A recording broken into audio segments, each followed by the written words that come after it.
after another on his path. His youth, speed, and powerful onslaught made his fight spectacular. In this episode, we will show you the destructive power, the lightning speed, and the malicious aggression of the legendary Mike Tyson.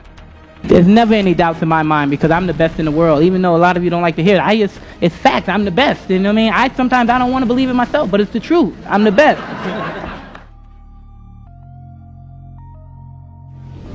Mike Tyson versus Ricardo Spain. The fourth fight in Mike Tyson's career took place on June 20th, 1985, at Resorts International, Atlantic City, New Jersey. Mike Tyson's fourth fight. First fight in front of a big-time audience, though. This time not in. Mike Tyson. After a series of 12 unanswered strikes by Tyson, Spain tried to mount a comeback with a clinch. In an instant, Mike hits with a left hook, sending Spain to the deck. Hits like a steam hammer. And Ricardo Spain has already found that. Boy, that was quick. Boy, that was fast. Boy, that was found out. Leaning on the ropes, Ricardo rose at the count of 8. As soon as the referee gave the command to continue the fight, both boxers went on the attack. Both missed their targets, but Mike Tyson was faster and immediately landed a left hook to Spain's jaw. Ricardo's knees bent, which saved him from 2 more blows, but the referee stopped the bout. Absolutely destroyed him there. Well, we wondered, didn't we, when we saw the Halbin fight? Mike Tyson versus Michael Johnson. Mike's 8th fight, which took place on September 5th, 1985. The fight, like most of young Tyson's bouts, did not last long, only 39 seconds. There he goes. He's just going to pull. After the first exchange of blows and a powerful left hook to the liver, Johnson was knocked down to the floor of the ring. Because down he goes, the left hook. Just buried him, dug him in the ribs. I think it was a left and a right. The referee counted and gave the command to continue. The fight quickly began again, and Tyson hit Johnson with a powerful right cross, knocking him out. And he put it all there. I hope he's not hurt because that was a brutal, wide open punch. He did not have his guard up, and Mike Tyson just... Mike Tyson versus Robert Coley. The 10th fight in Mike Tyson's career took place on October 25th, 1985, at the Atlantis Hotel, Atlantic City, New Jersey. The scheduled 8-round match began quickly and ended just as quickly, all in the style of the young Mike Tyson. In the first round, Tyson crushed this taller opponent at just 37 seconds, taking him down with a powerful left hook.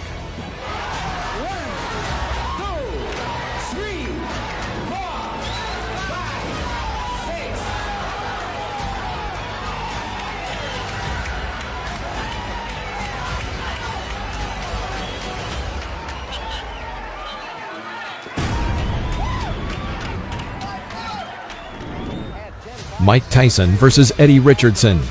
The 12th fight in the career of Mike Tyson took place on November 13th, 1985 in Houston, Texas.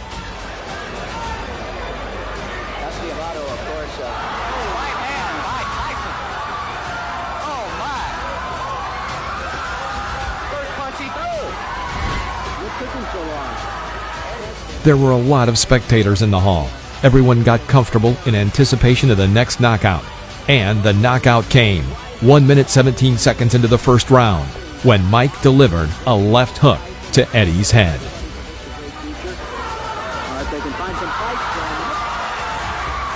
Left hand almost drove Richardson right through the canvas. He not only knocked him down, but he absolutely carried him through the air. And it's over. I see right now a major flaw and problem in Mike Tyson's career, and that's going to be to have a fight that lasts long enough. Mike Tyson versus David Jaco. The 16th fight in Mike Tyson's career took place on January 11, 1986, at the Plaza Convention Center, Albany, New York. Each time Tyson tried to develop a new attack, Jaco would resort to a clinch, apparently hoping to tire him.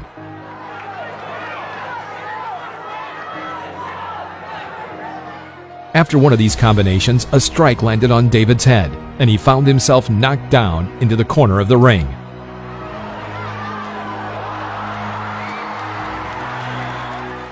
The blow was not too strong, and David found the strength to rise.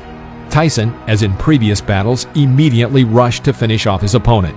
Moving like a pendulum in front of his discouraged rival, he throws out another left side strike and again puts David on the floor of the ring.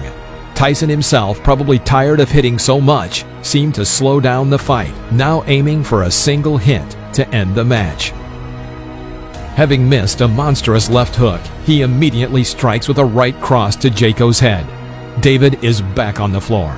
The referee had no choice but to stop the fight due to the 3 knockdown rule. Mike Tyson versus William Hosea. After 2 10-round battles against James Tillis and Mitch Green, Tyson denied any skepticism that he lacked stamina. True, it's worth noting that Hosea was just scared and quickly got knocked out. But this does not detract from the effectiveness of Tyson's punches. He's going to follow suit. Not give Reggie Gross any last 1 round in his last fight. So After a clinch, Mike catches William on an oncoming right cross and tries to develop an attack by embarking on a powerful series.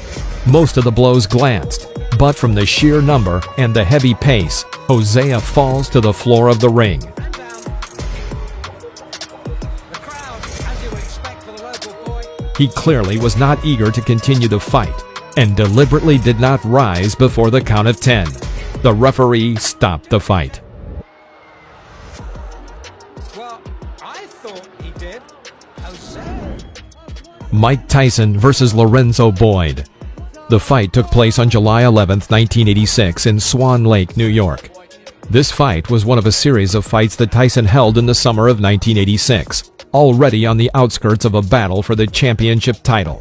Boyd, a normal, average boxer, could not mount a serious resistance and as a result was knocked out in the second round.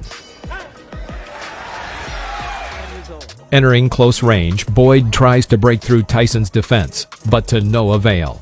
Mike himself, having waited a moment, inflicted a powerful right uppercut, but the overshot missed. Tyson calmly walks up to him again and hits him with his crown right hook into Boyd's core, and then followed with a right uppercut. Lorenzo falls to the ring floor. The count is 5. The count is 6. The count is 8. He will not get up. It's over. Sam, show me what heavyweight throws punches that quick.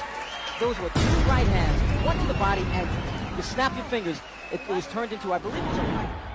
Mike Tyson versus Marvis Frazier. In July 1986, Mike met with Marvis Frazier, the son of the famous heavyweight champion Joe Frazier. The son of the great Joe was far from being as strong as his father, who was his coach and manager. What Joe was counting on by matching Marvis against Tyson is not entirely clear. But when watching the battle, it seems that the young Frazier was hit by a truck. At the beginning of the first round, Mike cornered the opponent and hit him with a right uppercut. Frazier was shocked. Tyson immediately carried out a series of strong blows. His enemy fell. The referee started the countdown, but seeing that Frazier was lying insensibly, he stopped counting. It was a hard knockout. Frazier came to his senses in a few minutes. Tyson took only 30 seconds to knock out Frazier.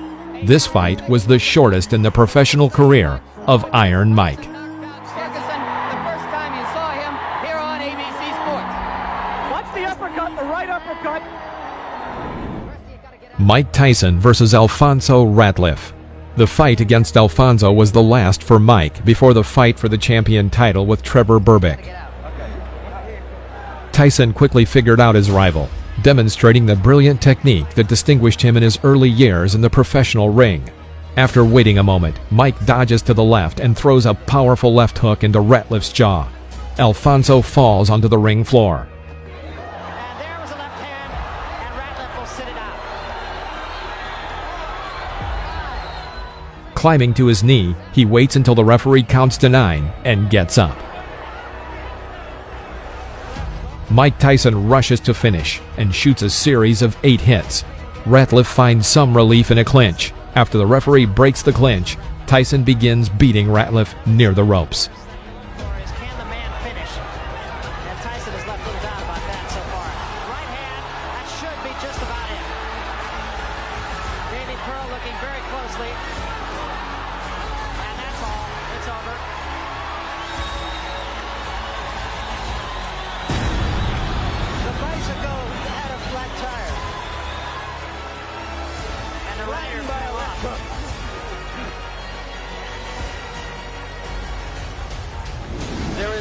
Mike Tyson versus Pinkland Thomas.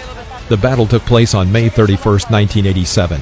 At this point, Mike was the owner of the WBA and WBC belts. Thomas approached this match with a good track record of a series of 3 victories in a row and was considered a serious test for the 20-year-old Tyson. And at the beginning of the match, it seemed so.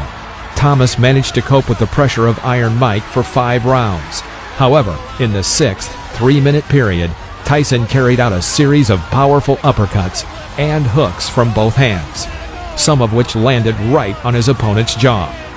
Thomas stumbled, and then after another left hook, crumpled him to the canvas. Thomas really nailed. Big left hook, big right hand.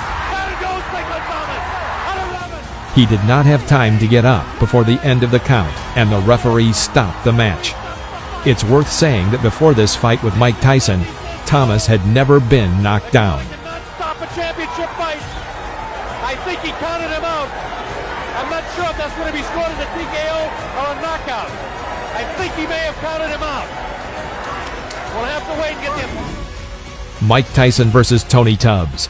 The battle took place in the spring of March 1988. In this fight, Mike defended his title of absolute world champion in the heavyweight category. The fight did not last long, ending in the 2nd round with just one but very powerful left hook. Tubbs is hurt. Tubbs is hurt badly. It was a left After such a devastating blow, Tubbs could not even rise when the judge counted to 10. jump in the ring. The fight is over with stunning swiftness. Mike Tyson versus Frank Bruno. The time of this fight just coincided with a difficult period in the personal life and career of Iron Mike. As for personal difficulties, he was in the process of divorcing his wife, and in his career, litigation with promoters. Tyson had very little time to prepare for the upcoming battle, only a couple weeks of full training. From the very first seconds of the battle, Mike carried out an effective attack, after which Bruno was on the canvas. It was a knockdown. Bruno's already tagged with a right hand. And there goes Bruno for the first fast fight. The first right hand that got him. He was down. And now his own Bruno managed to recover and continue the fight, sometimes showing good boxing. Mike and hit. Mike is just looking for an opportunity to come. It all ended in the 5th round when Tyson struck a series of punches, from which Bruno was thrown to the ropes. It was there that Mike began to continuously beat him, and it stopped only when Bruno's team threw in the towel. Richard Steele has moved in and has stopped the fight. It's all over. Michael Tyson wins on a 5th round TKO. Mike Tyson versus Donovan Ruddock. This was a very interesting and revealing battle. Ruddock was a hefty Canadian who, of course, was afraid of Tyson, but not to the point that he would immediately fall, like Henry Tillman or Alex Stewart. Most likely, Ruddock was a hidden left-handed person, that is, a left-handed person standing in an ordinary left-handed stance. In general, a good but very limited boxer. All his technique came down to getting to his signature hit with the left, something between a hook and an uppercut, but he certainly had a powerful blow. The fight proceeded in a bitter struggle, with some advantage on Tyson's side.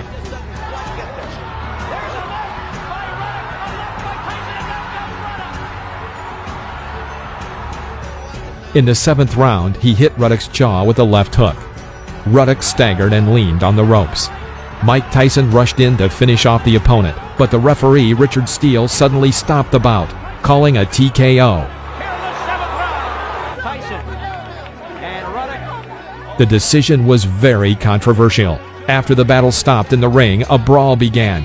After the intervention of the security guard, the fight was stopped. Mike Tyson versus Buster Mathis Jr. The battle took place in December of 1995. Mathis held his defense and avoided Mike's punches well, but this did not last long.